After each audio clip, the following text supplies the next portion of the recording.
तो चलिए आज एक वायरल बंगाली रोमांटिक ड्रामा की कहानी में गोता लगाते हैं। समझने की कोशिश करते हैं कि एक जिद्दी आशिक आखिर करता क्या है। क्या ये सच्ची लगन होती है या कुछ और? आइए इस दिलचस्प कहानी के पन्ने पलटते हैं। तो कहानी शुरू होती है एक बहुत ही सीधी और अटूट घोषणा से। जब तक जिंदा रहूंगा तुमसे ही प्यार करूंगा। ये एक लाइन ही इस लड़के के इरादे और उसके मिशन को एकदम साफ कर देती है। अब सवाल ये है कि ये सब शुरू कैसे होता है। देखिए, कहानी का जो मेन कॉन्फ्लिक्ट है ना, वो एक तरफा प्यार से शुरू होता है। और सच तो ये है कि ये एक ऐसा प्यार है जिसकी सामने वाले को कोई जरूरत ही नहीं है। तो एक तरफ तो है हमारा हीरो शॉन, जिसका बस एक ही मकसद है, किसी भी तरह लड़की का दिल जीतना। और दूसरी तरफ है वो लड़की जिसका जवाब एकदम साफ है, उसे अपनी पढ़ाई पर ध्यान देना है और इस लड़के की हर हरकत को इग्नोर करना है। तो वो शाओन को किस नजर से देखती है? उसके लिए शाओन कुछ नहीं, बस एक सड़क छाप लड़का है। मतलब एक फालतू की परेशानी जो उसे उसके असली लक्ष्य से भटका रहा है। तो जब उसे मना कर दिया जाता है तो क्या वो हार मान लेता है? नहीं, बिल्कुल नहीं। बल्कि वो तो जैसे एक पूरी मुहिम ही छेड़ देता है। और उसकी जो स्ट्रैटेजी है ना, वो 3 हिस्सों में बंटी है। पहला, काव्यात्मक जिद, मतलब शायरियों का इस्तेमाल। दूसरा, पब्लिक में ऐलान करना, सबके सामने हंगामा।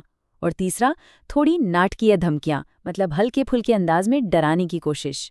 ये एक लाइन समझिए, उसकी पूरी सोच को बयां कर देती है। अगर मैं 100 बार सफल नहीं हो सकता तो 99 बार कोशिश करूंगा। वो अपने इस जुनून को एक महान काम की तरह देखता है। और यहाँ से ना ये पीछा थोड़ा कह सकते हैं कि ज़्यादा अग्रेसिव हो जाता है। वो उसे ज़बरदस्ती एक ख़त देने की कोशिश करता है और एक तरह से चेतावनी देता है कि अगले दिन उसे पॉजिटिव रिजल्ट मिलना चाहिए। अब ये रोमांस और ज़बरदस्ती के बीच की लकीर को धुंधला करने लगता है। और अब आता है कहानी का वो मोड़ जो सब कुछ बदल देगा। एक बहुत ही चालाक और सोची समझी चाल, जिसे हम एक भविष्यवक्ता की चाल कह सकते हैं। तो इस पूरी चाल के सेंटर में क्या है? एक रुमाल। जी हाँ, एक मामूली सा रुमाल। लेकिन ये कोई ऐसा वैसा रुमाल नहीं है। ये वो रुमाल है जो उस लड़की का 2 साल पहले खो गया था और जिसे शाओन ने तब से एक कीमती निशानी की तरह संभाल कर रखा है।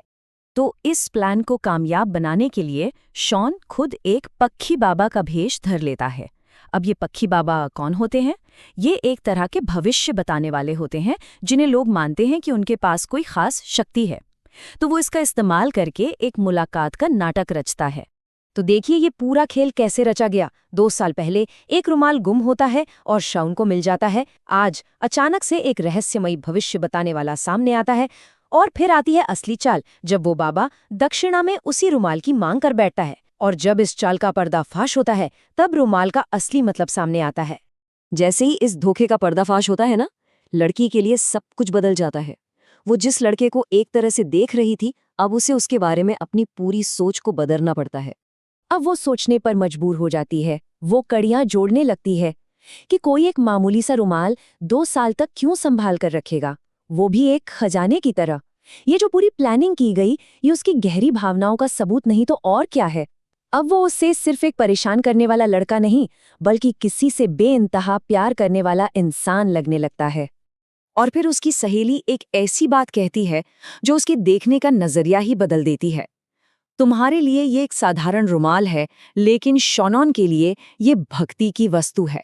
ये एक लाइन उसके 2 साल के इंतजार को एक सच्ची लगन की तरह दिखाती है। और यहीं पर कहानी में एक बहुत बड़ा बदलाव आता है। अब तक जो लड़की उससे बच रही थी, वो अब फैसला करती है कि नहीं, उसे शायोन से आमने सामने बात करनी ही होगी। ये बचने से समझने की तरफ एक बहुत बड़ा कदम है। और ये फैसला हमें कहानी के आखिरी सीन तक ले आता है। एक ऐसा सीन जहां सारी चालें, सारी ड्रामाबाजी खत्म हो जाती है। अब जो कुछ है वो बस दिल से निकली एक सच्ची आवाज है। वो अपनी बात की शुरुआत अपनी सच्चाई बताकर करता है। वो कहता है, मैं रेस्टोरेंट की कॉफी जैसा नहीं हूँ, मैं गली के नुक्कड़ की चाय जैसा हूँ। मतलब वो साफ साफ मान रहा है कि शायद वो बहुत मॉडर्न या फैंसी नहीं है, लेकिन वो जो भी है असली है। और इसके बाद वो बिना घुमाए फिराए सीधे अपने दिल की बात कह देता है। मेरी नज़रों में तुम बहुत खूबसूरत हो, दुनिया में एकमात्र लड़की जिसे मैं पागलों की तरह प्यार करता हूँ। और आखिर में वो अपनी सारी उम्मीदें एक आखिरी गुहार में डाल देता है। खुद को एक भिखारी की तरह पेश करता है। तुम प्यार की देवी हो और मैं प्यार का भिखारी, क्या तुम थोड़ी भीख दे सकती हो? ये उसके प्यार के लिए एक बेताब आखिरी कोशिश है। और कहानी हमें यहीं इसी सवाल पर लाकर छोड़ देती है। उसका दिल दांव पर है। तो सवाल ये है कि क्या ये जिद, ये जुनून आखिरकार काम आएगा? क्या इस प्यार की जीत होगी